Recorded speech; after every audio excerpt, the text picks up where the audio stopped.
Hello, my name is Dr. Krakenfels, and today I'll be giving a presentation about guided reading and using data to drive instruction. Just a little bit of information about myself. My bachelor's degree was earned at California State University, Long Beach. My degree was liberal studies with an emphasis in multicultural education. My master's degree is in education from Indiana Wesleyan, and I have a doctorate in integrative STEM education from Virginia Tech. I started off my teaching career, my student teaching in Long Beach, California was second and fifth grade. We were mandated to do one full year of student teaching in upper elementary as well as primary. Both of the schools that I was at were Title I schools and had metal detectors before you walked into the school building, had school uniforms as well as school resource officers because even at that age, there were gangs or at least gang affiliates within parents. Then I went into the Peace Corps after I graduated from Cal State Long Beach, and I was in the Republic of Moldova as a TEFL teacher, so I taught English as a foreign language. And I worked with kindergarten all the way through 10th grade. I was fully immersed, learned Romanian in the experience, and learned about a complete different culture, which very much shifted the way that I taught from there on out. After returning to the States, I was a long-term substitute special education teacher in an inner city school. It was a rough group of students, and that was in my hometown of Vista, California, with 6th through 8th graders who really tested my patience, my dedication to education. They were at that point where they were just near giving up. Then I moved to Salem, Virginia, and I worked at a continuation school. I was a GED instructor as well as homebound instructor. So for those students who were not attending school for medical reasons, I would go to their home and work with them one-on-one. And those were 6th grade students all the way through adult. After that, I moved to Fort Knox, Kentucky, and I was an elementary school teacher from 3rd through 5th grade. While working within my same organization, I took on an opportunity to teach English as a foreign language in Afghanistan to Afghan National Army. And upon return, I hopped right back into the classroom, and then I was selected as instructional STEM support for my district for 2 years. I am currently teaching as a 2nd grade teacher at a primary school in Camp Lejeune, North Carolina. So that's a little bit of information about me with over 10 years of teaching experience. It's gone by really fast. So let's take a moment to show you what I currently use to gauge students' reading. This is called the Reading Proficiency Tool. This is a part of the Benchmark Advanced curriculum. As you can see, here's a screenshot of current results. We just have access to this program because there were a few glitches. So this is actually current data. I've only assessed half of my students this school year, so you won't see the full class data, but at least I can show you how I've used it so far. So this is a screenshot with overall scores and progress with reading levels. On the right-hand side, you'll see their reading level in alphabetical, or it's by the alphabet. And you can see the proficiency as either frustrational, instructional, or also students can get an independent reading level. On the left-hand side, this will show me how many students I could start grouping into those categories for by their reading level.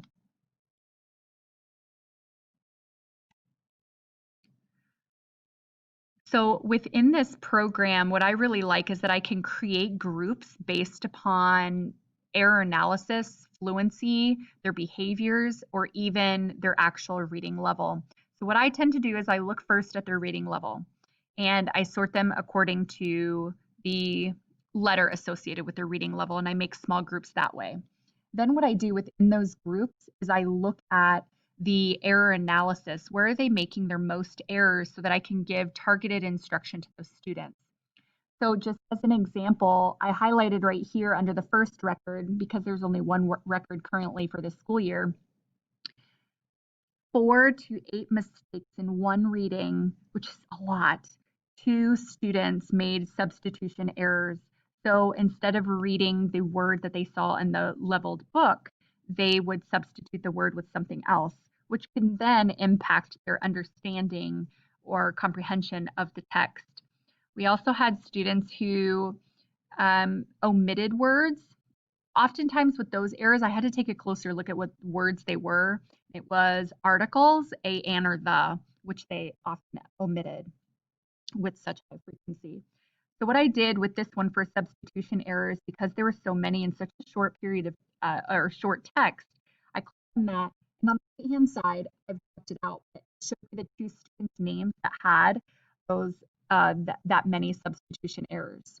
So then that gave me a starting point with what to look out for with those particular students when they are with me in a small group.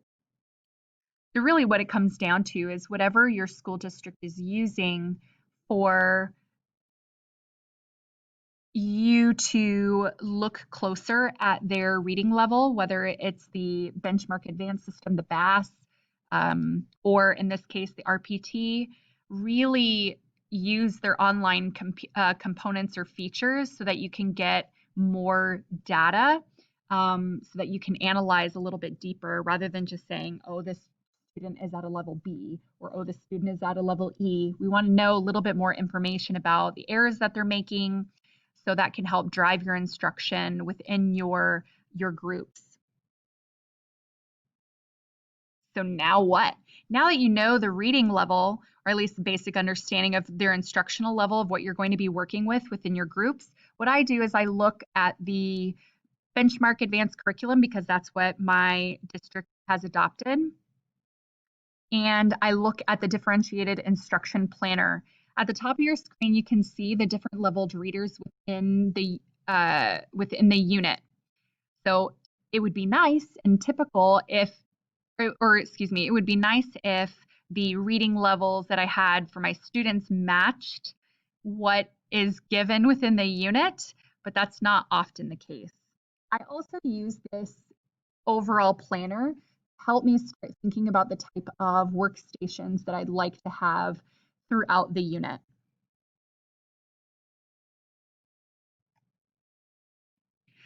So then what I do is I pull out the teacher's guides for each of the leveled readers that they're given, and I take a look at the different levels that are offered and start to look through the overview of what is expected that we teach throughout that unit so that I can connect that within my guided reading group. It's also a good opportunity for me to review the standard, because even though we're using a curriculum, not all the time does it match up perfectly with our learning standards.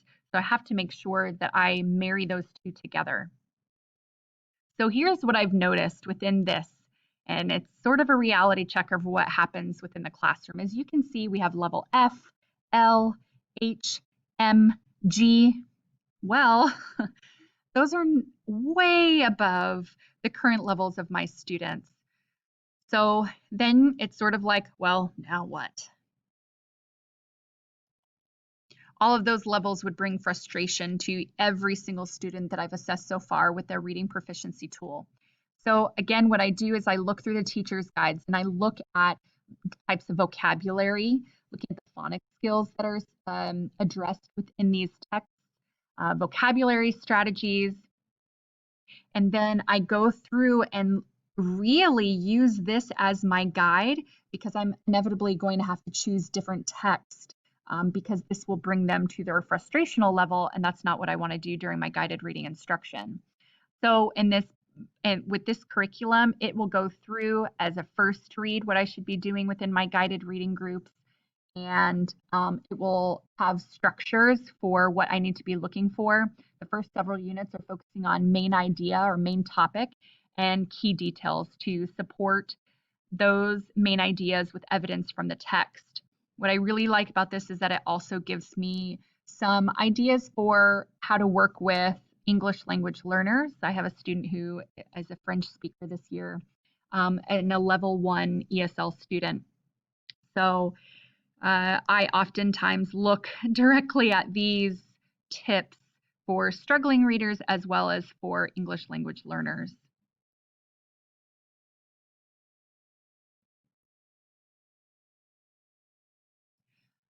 So I have to look closely at the standards that are supposed to be taught throughout the unit, look at what the standards actually are, think about the data that I've been given with the reading proficiency tool and where to begin with students, and then realize, wait a minute, curriculum doesn't fully support the levels that are within my classroom. So as the teacher, I have to supplement materials so that what I'm doing within my groups actually drives instruction and not brings on frustration. So what I tend to do is I use leveled literacy intervention books, or LLI books. It is a program that is no longer used by our reading specialists, so then they had a bunch of extra leveled books. So I go to, in this case, these were level E books because that was with it will support a small group within my classroom. And what I try to do, my absolute best is try to match similar content to what they would have read with the initial books that I've already showed you. Not all the time, it's not always going to happen where it's the same content. But what I will make sure that I do is I look at the skills that I'm supposed to be teaching and focus on that with these supplemental books. So in this case, I would choose one of the level E books that I think is of high interest and hopefully connects with our content for the unit, and focus on the same idea of or same skill as main idea and using evidence from the text to support responses.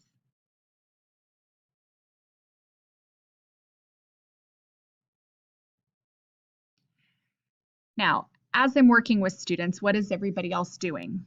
Pretty much I tell them, if you're not on fire, then you cannot interrupt my group, because it's really, really important that every student has their own opportunity to have targeted instruction instead of, constantly being interrupted. Previously, most of my experiences with upper elementary, so this has been a new learning curve for me as a second grade teacher. Everything I have in here is very organized and try to lay out everything as plain and simple as possible so that all learners are able to work independently, or at least within their group. So I do have a pocket chart which has all their student numbers on them. Ordinarily, I have the activities written on a sticky note over here, and then it's sometimes more detail is up on the whiteboard. And the picture that I took is an example that I have a text station, spelling, and then reading. And they rotate through those in about 20-30 minutes. I always have a technology station, and I want to show you some of the different examples on the next couple of slides. So some of the options that I have my students working through is partner reading. Now, you may have noticed these are those same examples of books that were far, far above students' levels within my guided reading instruction. But what I do have them do is work with a partner to try to read. Oftentimes they can use their reading skills. We're into one of our interventions right now is Haggerty. So we're using Haggerty to help them pop out words to blend, especially with unknown words. And as you can see, the writing component that they're getting used to is annotating the text with the main idea. So students write the main idea on sticky notes and they work together through reading their books. I do let them choose, when it comes to the partner read, which book out of those that they would like to read, in hopes that it will stimulate a little bit more interest in the reading material. So an option for the reading workstation is that for struggling readers, English language learners, or even students that are on the opposite spectrum that need enrichment, that they can listen to leveled readers that are assigned online instead of reading with a partner. And then they can meet with the partner to discuss the text. I've noticed that for those who are struggling writers or reluctant writers, that this is a great way for them to begin before they get to the stage where they're able to annotate the text on their own. I integrate spelling, vocabulary, and grammar. This is a trifold practice that reviews the skills that we've learned in mini lessons throughout the week, and this is their independent practice.